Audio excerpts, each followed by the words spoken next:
You have a sunburn? Really?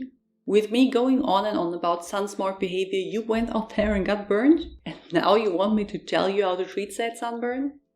Don't worry, I have got you covered.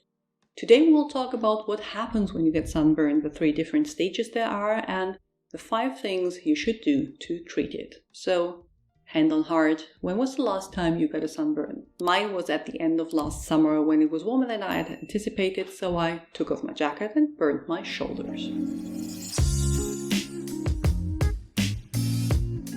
If you're new here, welcome. I'm Dr. Anne, a physician passionate about skincare and well-aging. When the sun hits our skin, the UV rays, and here especially the UVB rays, get absorbed by the skin cell's DNA, where they lead to either punctual damage in the DNA or, if the damage is severe, to the cells dying. On top of that, it triggers so-called reactive oxygen species, or ROS, that lead to even more damage.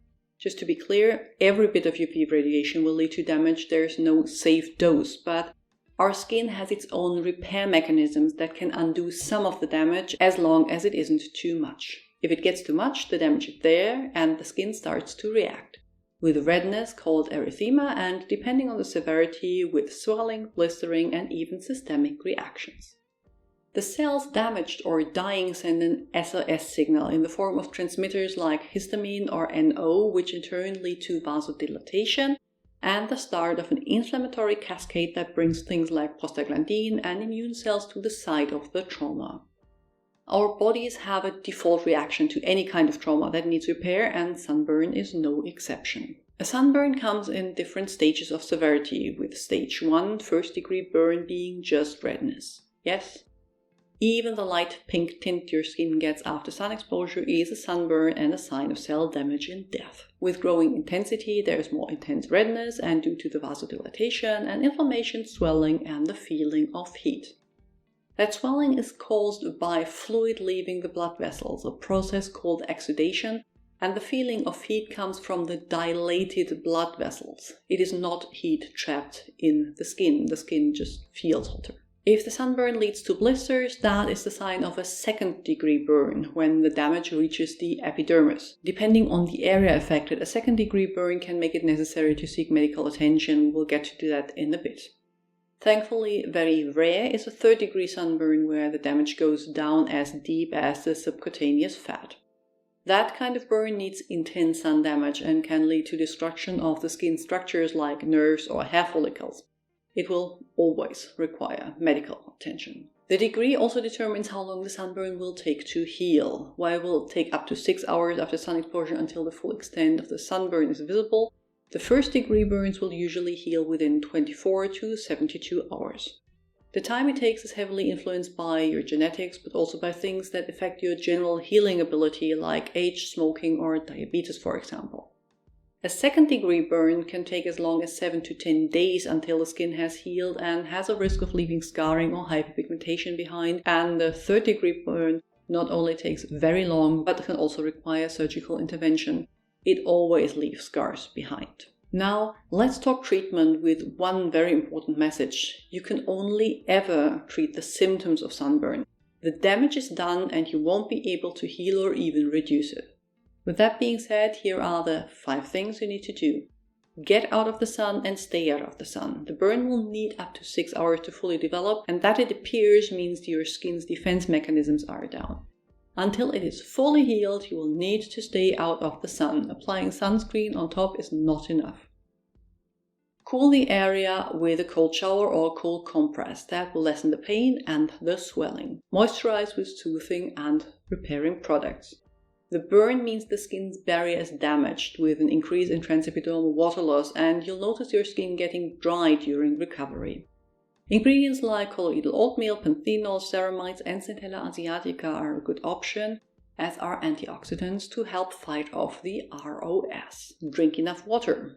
The vasodilatation leads to exudation, to fluids leaving the blood vessels, and if your sunburn covers a large area like your entire back, that could, in combination with the increased loss of water through the damaged skin barrier, be enough to lead to systemic dehydration, with dizziness and other circulatory symptoms. Treat your skin gently. Your skin experienced trauma. It needs gentle care, not more trauma through exfoliation, irritating actives like retinoids, or especially when you have blisters or the dead skin starts to peel off, through more physical damage. Leave your skin alone, don't pick your blisters, don't peel off your skin, and if possible, wear loose clothing to avoid chafing. If you're in pain, it might be a good idea to take anti-inflammatory pain medication like ibuprofen, but despite the inflammatory cascade that is part of the sunburn, there is no evidence that it will be beneficial in any other way than pain reduction.